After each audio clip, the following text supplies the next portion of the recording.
one of the big things we found was that the majority of people are not that mature, in all honesty. And what do we mean by that when we're saying immature? Is they're kind of saying, like, at a foundational level, they're still struggling to get their data together. They're still struggling with their metrics. And they're still struggling to find that value from their HR technology investment, particularly that investment to the HR system. Often organizations, they realize they need to transform, they need to move to a cloud solution on premise, and they're committed.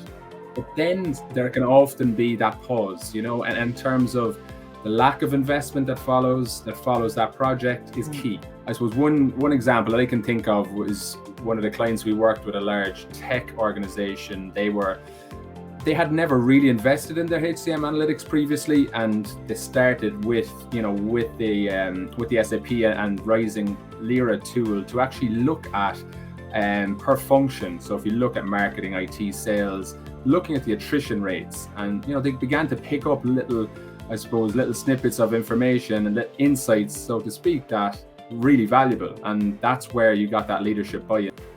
So bringing it together into one place is that powerful piece. And we always hear about that single source of truth. The most common tool we found after Excel was Power BI that people worked with. But we found that as companies matured, they were less likely to be working with Power BI and more likely to be working with products that had specific statistical packages. And we've noticed lots of problems kind of around and not to say that there's a problem with Power BI, it's a great tool, it does good things. Excel is a great tool, it does great things. We're always going to be working with them.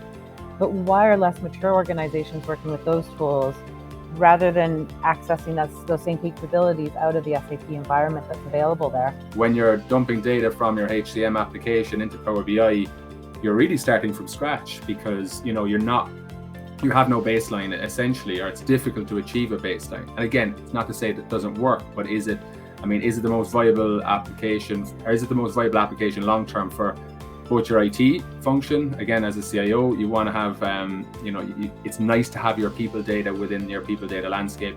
The first direction is a continuous improvement direction towards people analytics. So it's almost like they loop back around and start looking for more ways to improve, more process alignment, where there seems an alternative path, which is moving more into predictive analytics, working with finance, operational data, and moving into more of that business level strategic analytics. The more and more, probably most of the projects we've done in the last 12 months have been around that, coming in and just doing an optimization for maybe 6 to 10 weeks around what's been implemented. Because a lot of the companies, I can think of two off the bat, one marketing agency and one other retail client, that they invested considerably in the initial project but hadn't really kept up to speed with the upgrades. It really kind of just shows this investment into an HR system isn't just about buying a piece of software. In the People Analytics Maturity Assessment, in the PAMA, when we developed it, we really considered and thought about what those investments into technology or into an HR system and developing your People Analytics maturity look like.